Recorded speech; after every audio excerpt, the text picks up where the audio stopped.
Picture this. There's a man sitting alone in his study at midnight. Around him, the world sleeps fitfully.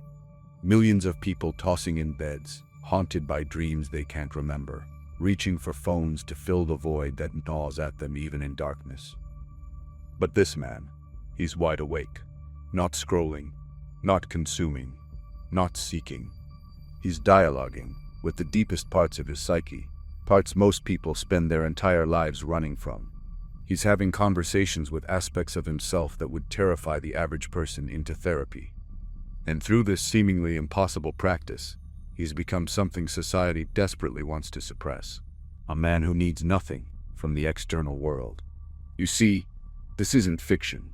This was Carl Jung in 1913, a successful psychiatrist who had everything society said he should want: career, family, reputation, Freud's approval.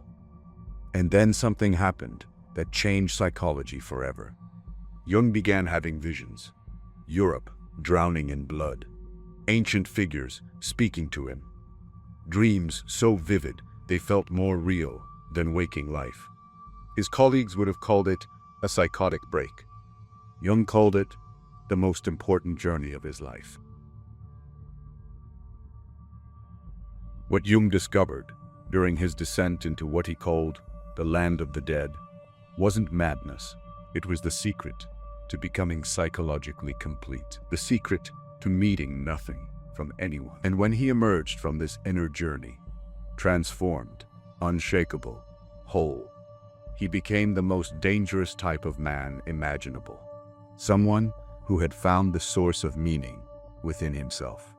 Today, we're going to explore Jung's most radical discovery, that there exists a process, a dangerous, transformative process, that can turn any man from a needy, approval-seeking, externally dependent person into someone so psychologically complete that society's manipulation tactics simply bounce off him. Jung called this process individuation. And if you're brave enough to understand it, it will change how you see yourself, your relationships, and your place in a world designed to keep you dependent. Because the man who completes this process doesn't just survive in modern society. He exposes its lies simply by existing. Are you ready to discover why Jung's journey from breakdown to breakthrough represents the most threatening possibility to a system built on your neediness? Then stay with me, because what you're about to learn isn't just psychology. It's a blueprint for becoming ungovernable. Jung didn't just stumble into psychological wholeness. He mapped the journey. And what he discovered was that becoming the man who needs nothing isn't an accident. It's a process with 3 distinct stages. 3 transformations that progressively strip away your dependency on external validation until you become untouchable. The first stage Jung called shadow integration. And this is where most people fail before they even begin. You see, every person carries within them what Jung called the shadow. All the parts of yourself you've been taught to deny, repress, or hide. Your selfishness, your capacity for cruelty, your sexual desires, your hunger for power, your laziness, your capacity for violence. Most people spend their entire lives running from these aspects of themselves. They perform goodness to avoid confronting their darkness. But here's what Jung discovered during his breakdown. The man who refuses to face his shadow becomes its slave. He projects his darkness onto others. He seeks approval to prove he's good. He becomes obsessed with being liked because he can't accept that part of him is genuinely unlikable. He needs external validation because he's at war with half of himself. During Jung's journey into madness, he didn't run from the dark figures that appeared in his visions. He talked to them. He asked them what they wanted. He learned their names. This is what he called active imagination, the practice of consciously dialoguing with the unconscious parts of yourself instead of suppressing them. And what happened next changed everything. The darkness stopped controlling him because he stopped denying it existed. Think about the last time you felt genuinely angry. Not irritated, truly angry. Did you express it authentically? Or did you suppress it because good people don't get angry? The shadow integrator has learned to say, yes, I have the capacity for anger. I choose when and how to express it. He's not performing niceness. He's not seeking approval through false humility. He's integrated his darkness, which means his light becomes genuine. This man becomes dangerous to the system because he can't be shamed. You can't manipulate someone through guilt if they've already accepted their capacity for selfishness. You can't control someone through moral superiority if they've integrated their own moral complexity. The shadow integrator doesn't need to be seen as good. He knows he's whole. And that completeness makes him immune to the primary tool of social control, shame.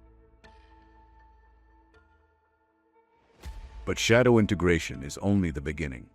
The second stage Jung called Anima and Animus work, and this is where the transformation becomes truly radical.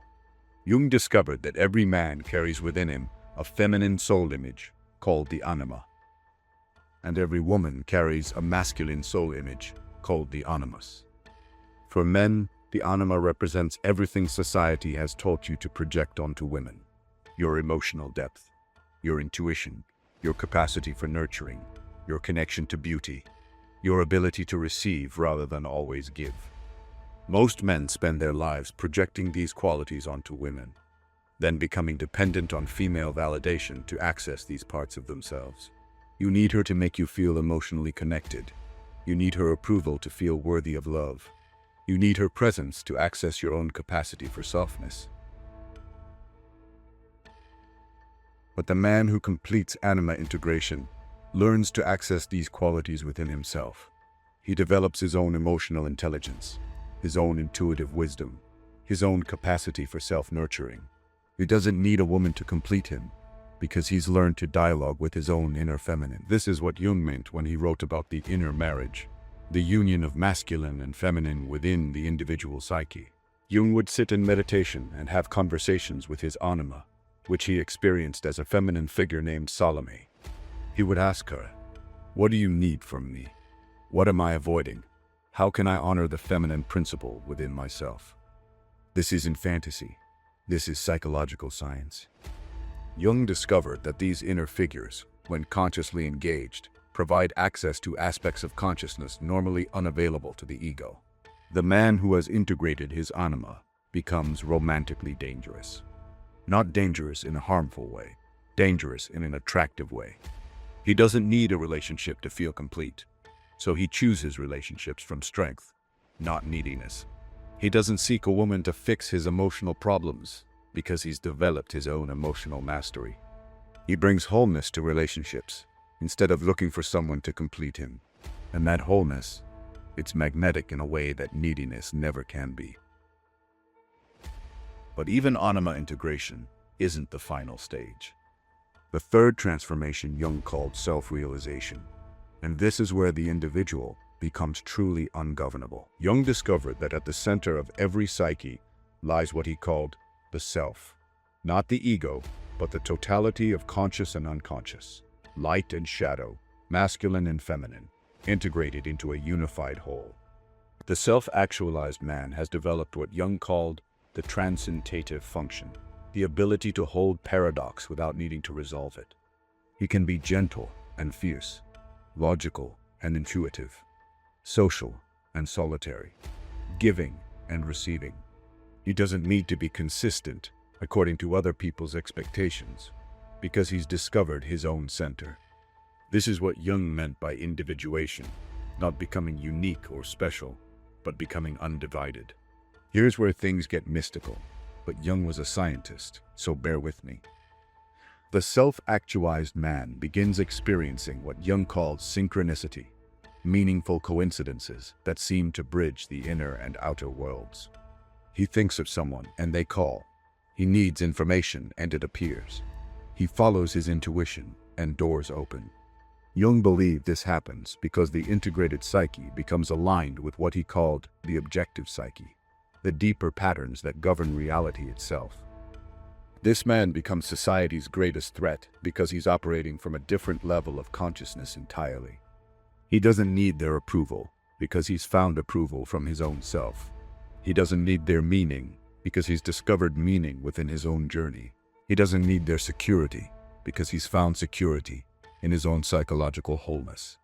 He is not antisocial, he's post-social. He engages with society by choice, not compulsion. Jung wrote, "The privilege of a lifetime is to become who you truly are." The self-actualized man has claimed that privilege. He's not trying to be special. He's not trying to be different. He's not trying to prove anything. He's simply become himself. Completely, unapologetically, irrevocably. And in a world full of people performing their lives, authentic selfhood becomes the ultimate rebellion. But here's what Jung discovered that will change everything. This process isn't reserved for geniuses or mystics. It's available to anyone willing to do the inner work. And the techniques Jung developed to navigate this journey, they're more relevant now than ever. So how does a man begin this journey today?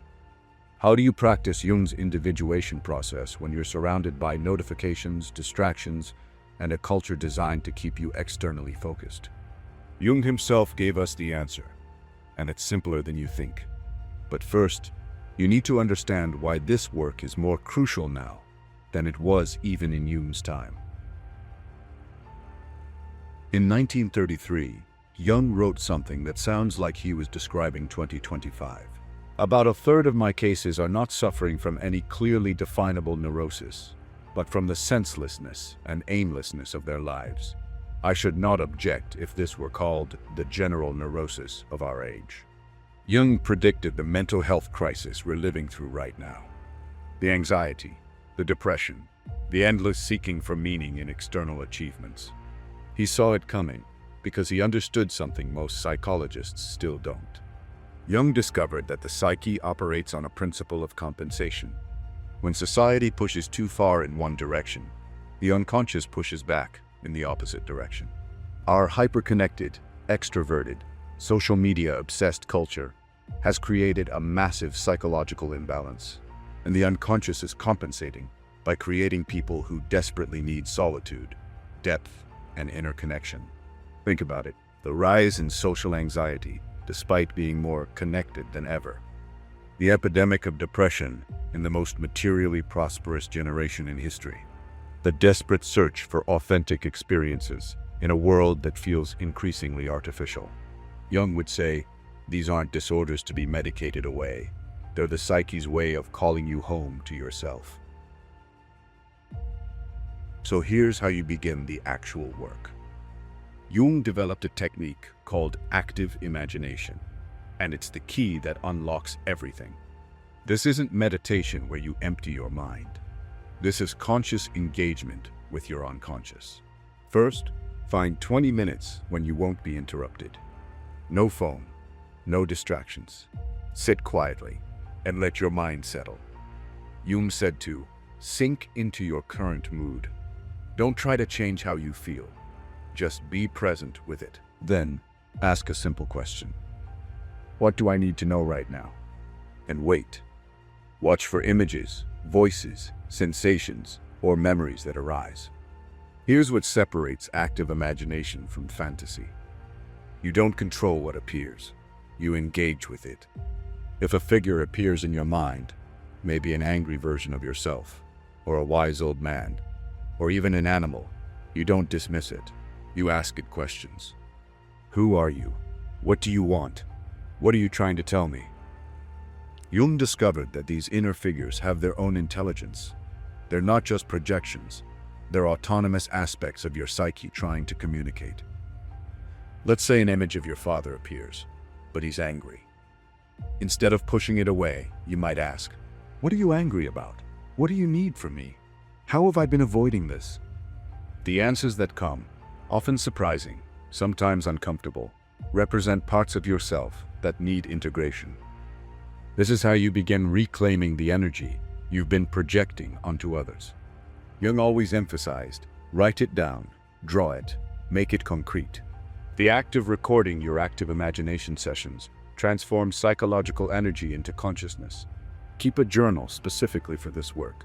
Date every entry, track patterns, You'll be amazed at how your inner figures evolve as you continue this practice. As you continue this work, something remarkable begins to happen. You start operating from a different center. The individuated man doesn't opt out of modern life. He transforms how he moves through it. He doesn't need constant reassurance because he's in dialogue with his own psyche. He doesn't project his unconscious onto his partner because he's making his unconscious conscious. He shows up as a whole person choosing to share his life, not a half person seeking completion. He's not driven by the need to prove himself because he knows who he is. He's not manipulated by office politics because he can't be shamed or bribed. He creates from authenticity rather than performing for approval. He participates in social media, but isn't addicted to the validation. He follows news and culture, but isn't emotionally reactive to every trend. He engages with the world from choice, not compulsion. And here's where Jung's most mystical discovery becomes practical. The more integrated you become, the more synchronicities begin appearing in your life. Jung believed this happens because you're aligned with your authentic path, and reality itself seems to conspire to support that alignment. Opportunities appear, the right people show up, doors open at exactly the right time. Not because you're manifesting, because you're finally moving in harmony with your own deepest nature. This man becomes dangerous, not because he's destructive, but because he's generative. In a world full of people consuming content, he creates meaning. In a culture of surface-level connections, he offers depth. In a society of external validation seekers, he radiates internal stability. He doesn't preach individuation, he embodies it. And that embodiment, that quiet wholeness, reminds everyone around him what they've been missing. But here's what Jung understood that most people still don't. This isn't just about personal transformation. This is about the survival of consciousness itself, and the stakes have never been higher. Jung lived through 2 world wars. He watched entire nations descend into madness, and he discovered something terrifying. When individuals don't do their own psychological work, when they don't integrate their shadows, when they remain unconscious, the collective shadow takes over.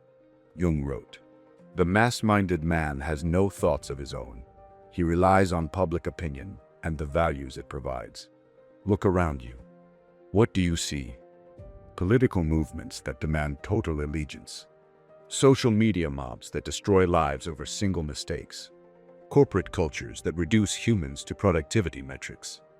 Dating apps that turn intimate connection into a consumption experience." Jung predicted all of this.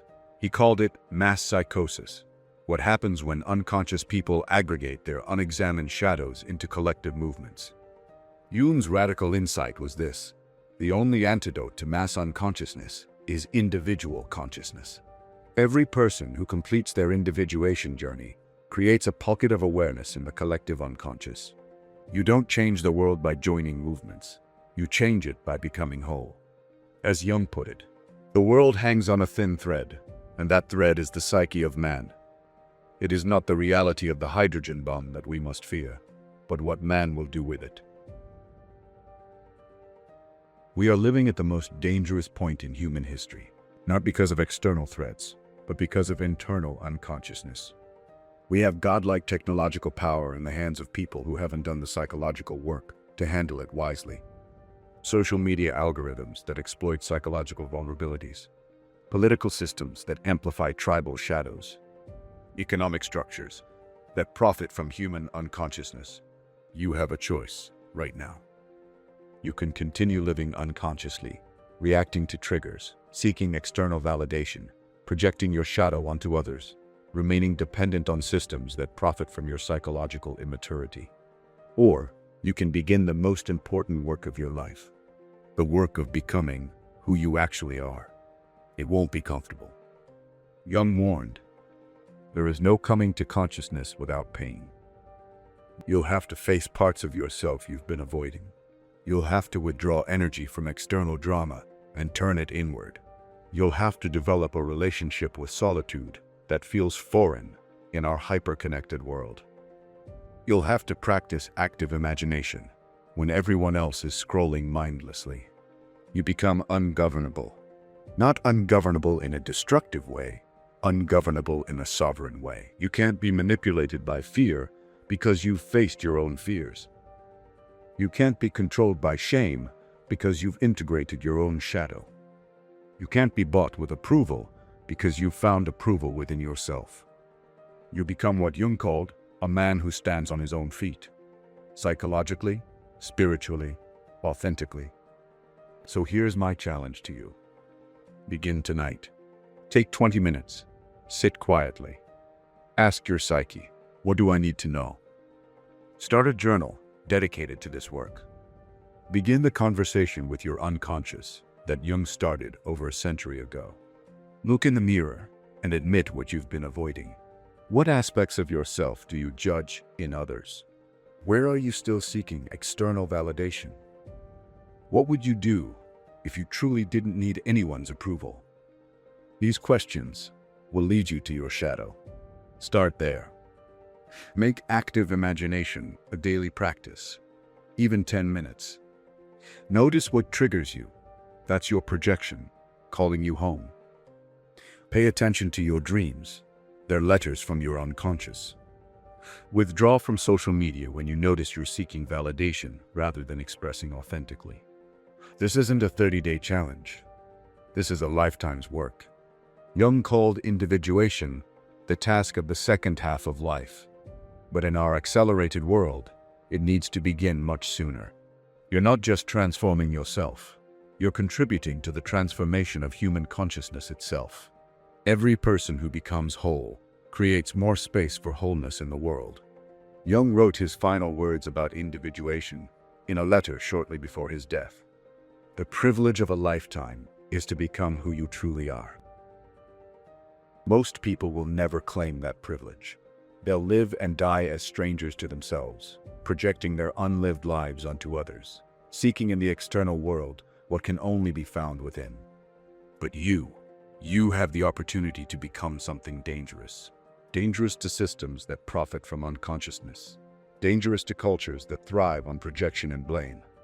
Dangerous to the part of yourself that would rather stay comfortable than become whole. The question isn't whether you're capable of this transformation. Jung proved it's possible. He lived it. He mapped the territory. The question is, are you brave enough to begin? Are you ready to become the man who needs nothing, and in doing so, becomes everything you were meant to be? Your unconscious is waiting. Your authentic self is calling. The only question remaining is, will you answer? If this resonated with something deep inside you, something that's been waiting for permission to begin this work, I need you to do two things. First, leave a comment below. Tell me, what aspect of yourself have you been avoiding? What shadow element have you been projecting onto others? Your honesty might be the mirror someone else needs. Second, here's something Jung discovered that might shock you. Even if you complete your individuation journey, there's one relationship that can still sabotage everything. The internal image of your mother that lives in your unconscious mind. Most people spend years trying to heal while completely missing the one force that programs their self-worth, their relationships, and their deepest fears. Click on this video to discover the 6 ways your mother complex controls your adult life, and why you'll never truly heal until you understand this about your mother.